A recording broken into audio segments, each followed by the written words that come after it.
आपल्याला काही नियम किंवा काही गोष्टींना पाळावं लागतं. त्याचबरोबर गुरु जर का करायचे असतील तर त्या बाबतीत काही गोष्टी ज्या आहेत त्या सातत्याने करायच्या असतात, जसं की सेवा, नामस्मरण आणि त्याचबरोबर त्यांनी सांगितलेल्या मार्गावर चालणे.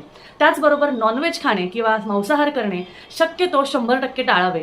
पण ज्यांना कोणाला शक्य नसेल किंवा ज्यांना कोणाला हे एक अपवाद वाटत असेल त्यांनी शक्यतो ह्या गोष्टीमध्ये पडू नये. रेग्युलर नामस्मरण करावं, रेग्युलर रोजच्या पद्धतीने नित्यसेवा करावी आणि त्याचबरोबर तुम्हाला वाटेल त्या पद्धतीने तुमची सेवा जी आहे ती चालू ठेवावी. म्हणजे नामस्मरण, अध्याय पठण, ज्या काही गोष्टी आहेत त्या कराव्या. पण शक्यतो कुठल्याही आध्यात्मिक मार्गात मांसाहार किंवा नॉनव्हेज ह्याला तथ्य नाही, हे कुठेही मान्यता ह्याला मिळालेली नाही. त्यामुळे शक्यतो गुरुपद घेतल्यावर नॉनव्हेज खाऊ नये आणि गुरुपद जर का घ्यायचं नसेल किंवा अशीच नित्यसेवा करायची असेल तर तेही चालण्यासारखं आहे. पण गुरुपद घेतल्यावर मोक्षाचा मार्ग मोकळा होतो आणि आपल्या आयुष्याला एक मार्गदर्शन मिळतं असं म्हटलेलं आहे.